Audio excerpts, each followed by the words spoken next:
Hey guys, welcome back to the channel and welcome to the Peugeot 308. Now obviously this is not a new model, the 308 was released like 2 years ago. However, this is the E-308, so the electric version. In this video I'm going to tell you everything you need to know about this electric Peugeot. I'm going to show you the interior, the exterior, and we're going to take it for a drive.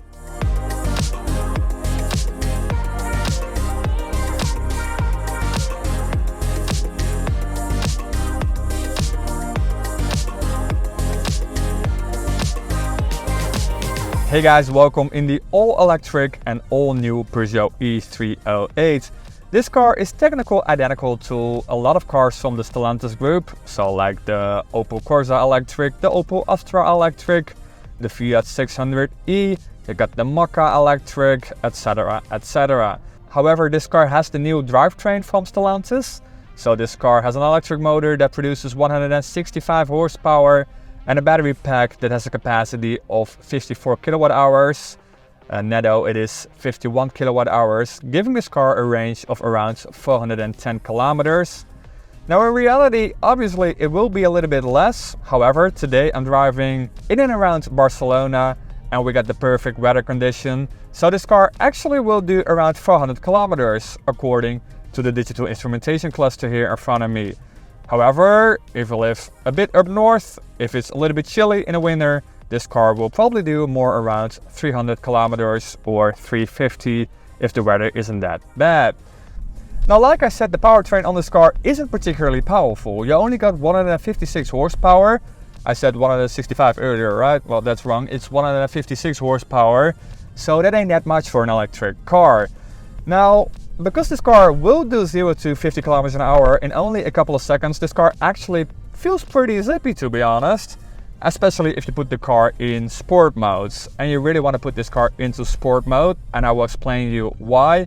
You got 3 drive modes on this car. There's a little drive mode button down here, and if you press it, you got Eco, Normal and Sport. Now if you put the car in Eco mode, you only got 109 horsepower, so not that much, and the car will feel pretty slow.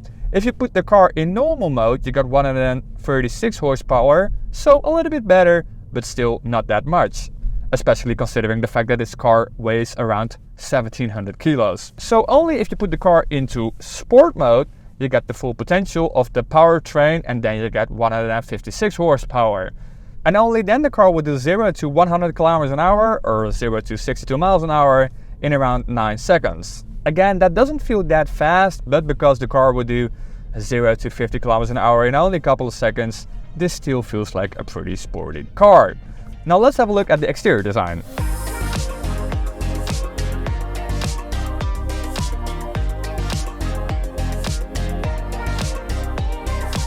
So let's have a quick walk around the car. Now compared to the regular petrol and plug-in hybrid versions of the 308s, the exterior design is pretty much identical. So you got the same tail lights, the same spoiler, even the same rear bumper, which is a little bit weird because this is an electric car, but you still got the fake exhaust tips here on the side. It's almost like they forgot this is the electric version and not the petrol version. Now the front end design is pretty much identical as well. You got the same grille with the new Peugeot logo, which isn't really the new Peugeot logo anymore, but when this car first was released 2 years ago, this was the first car that got the new Peugeot logo. Now you get LED headlights as standard, and you also get the big tusk light as well, which is the DLR, the daylight running light, and also the blinkers as well. Trunk size is pretty much identical compared to the plug-in hybrid version of the 308. So you get around 400 liters of trunk capacity here, which is a little bit less compared to the regular petrol versions of the 308. If you want to have a little bit more storage, you have to go for the E-308 SW, which is the station wagon version, or the estate version if you will. That car offers around 560 liters of trunk capacity and around 1600 liters if you put the rear seats down. And it is pretty cool that they offer an electric station wagon at Peugeot, because there aren't a lot of estates out there that are electric. You got the MG5, you got the Neo ET5 Touring, you got the Porsche Taycan Cross Turismo, which is really expensive, just like the Neo by the way. And there's the Opel Astra Sports Tourer Electric, which is basically the cousin of this car. Now, one of the biggest downsides of this car, I believe, is the fact that this car isn't able to tow anything. Not just this hatchback, but also the SW isn't rated to tow a thing. So you have to keep that in mind if you like to tow a caravan. Now, there are two items on this car that are exclusive to the electric version of the 308. Here on the hatch, you got a little E symbol that looks a little bit like a claw from the lion from Peugeot. And you got some new wheels that are exclusive to this electric version. They're like aero wheels, so they're a little bit more efficient and aerodynamic compared to regular wheels.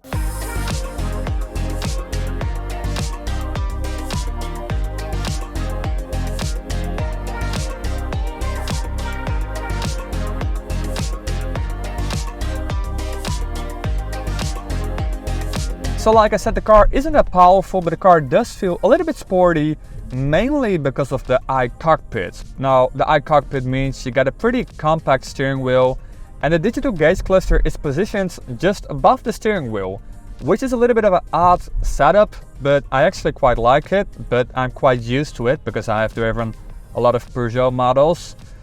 Now, if you're very tall or very short, you do have to test if you would actually fit in the car and if the iCockpit works for you, because if you're not the right size, you may not be able to see the digital gauge cluster because you're looking at the compact steering wheel.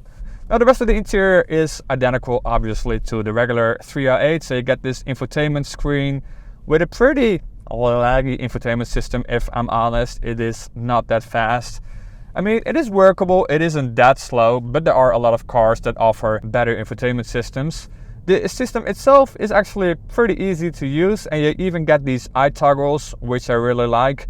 They're basically big digital buttons that are really easy to operate. So you get these shortcuts for media, settings, navigation, phone, and even Apple CarPlay that you can use wirelessly in this car, just like Android Auto. And there are also a couple of physical buttons down here as well. Now, there's plenty of storage space here in the interior. You got a little cubby hole beneath the armrest, and there's also two cup holders here with a little lid above it. And there are plenty of USB-C ports here as well. You got two in the back, and there is also one here in the front and one here in the cubby hole beneath the armrest. Now, pricing on this car starts around 43,000 euros, of course, depending on where you live in Europe, which is a little bit on the high side, I would say, for a car like this. Now, don't get me wrong, this is a perfectly good car. It has a decent range. It can fast charge up to 100 kilowatts, which isn't that amazing. And this car isn't that powerful, but everything else on this car is pretty decent, I would say. But the price on this car is a little bit high if you compare this car to cars from the competition that usually offer a little bit higher charging speed and a little bit more performance. So that's it for this video. If you liked it, give it a thumbs up. And if you want to see more videos in the future, hit that subscribe button. And then I'll see you in the next one.